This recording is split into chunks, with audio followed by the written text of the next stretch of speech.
The sunset light in this house is the saddest thing I've ever seen.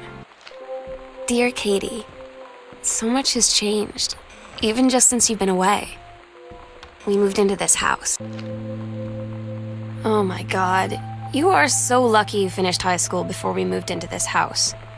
So, it's the first day of school, and there I am, introducing myself to the class. You know that feeling where the first moment you see someone, it's like they have a big gold star around them, and you have to get to know them? Well, there's this girl. I think she's a senior. She's usually dressed kind of punk, but sometimes I see her in this, army uniform, and she's always drawing in this notebook, looking so intense. At Todd's brother's place after the show, there was only a futon to sleep on, so Lonnie and I shared it. The lights went out. I was turned toward her. My eyes started to adjust, and then I could see she was looking at me, too. In the dark, she smiled. My heart was beating so fast. I rolled over. I felt so, nervous. When you live in one place your whole life, your next door neighbor is kind of like your default friend. So you know what they say about the best laid plans of mice and men? Yeah, turns out it applies to Street Fighter too. At least I worked up the courage to walk into the 7-Eleven and ask for a turn, but all that practice at home did not exactly translate in the wild. So after I was finished getting my butt kicked, I followed them outside while they smoked.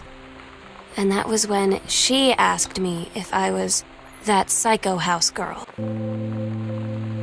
It's weird hanging out with girls. Daniel was around ever since I was little, and other girls? I don't know. But being around Lonnie came over today. But everything was different. Lonnie brought her hair dye over today. She said, "I need to fix these roots. Think you could help?" Dyeing hair is weirdly intimate. I don't know if I've touched someone else's scalp before. It's pretty intimate, right? It felt intimate. We looked into the mirror together after, and I expected her to say something about how it looked crappy or good or whatever. But that's when she said, "You're so beautiful." And she was looking at me. Right in that moment, I wanted to say something, but I waited, and the moment was gone.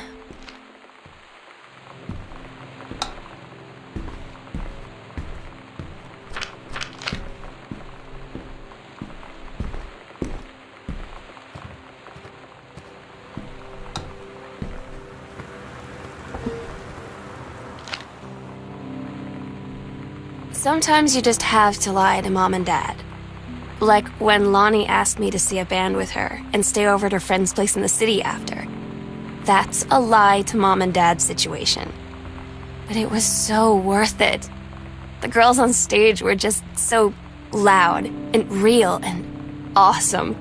And everybody was moving together like one huge tide of sound. Between two songs, Lonnie leaned over and said, "How do you like your first show?" I was so happy. I felt tears starting in my eyes. And then she up and hugged me. I think she could tell.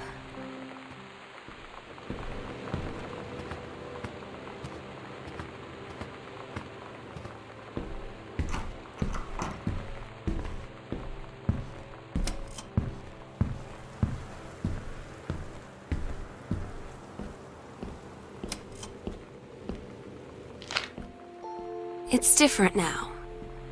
I mean, we still hang out all the time like before. But now when no one else is around, I'm so stupid sometimes. I was telling Lonnie that I got into my college summer program thing. Todd's band lost their singer. Todd said he sucked. Lonnie said he got sick of... They tell you to stick with the group on field trips, Katie. There's a reason for that. Lonnie and I snuck off on the side paths at Multnomah Falls and got a little lost. Okay, a lot lost. like, for hours. Right before the bus left, we found a trail and came. I don't get Lonnie sometimes.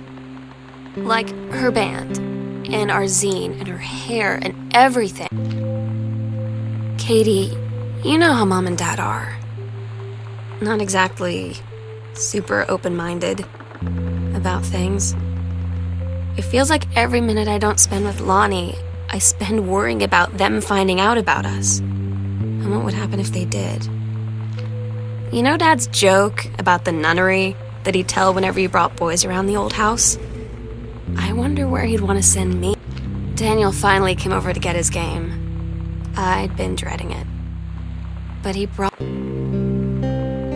I asked Lonnie what she had to do to get ready to ship out for basic training. She said, not a lot, really. You're not allowed to bring anything with you. You have no possessions, no contact with the outside world while you're in basic. You just train hard every day, and then you deploy from there. So, they'll just send her away. To who knows where.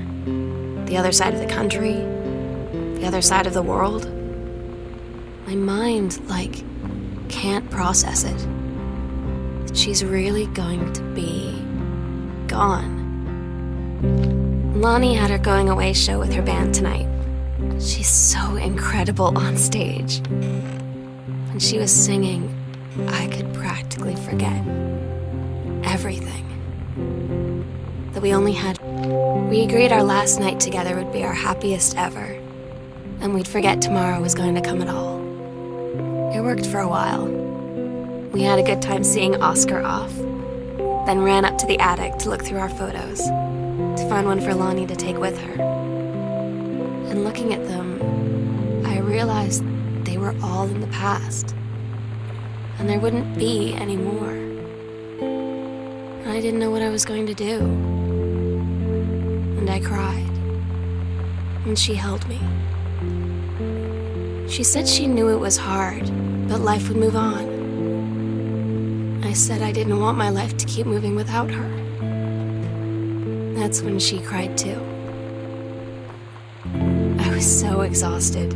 I must have fallen asleep like that, in her arms. In the morning. Meow, meow. Meow, meow. Meow, meow, meow, meow, meow. Meow, meow. Meow, meow, meow. Meow, meow, meow, meow, meow, meow, meow.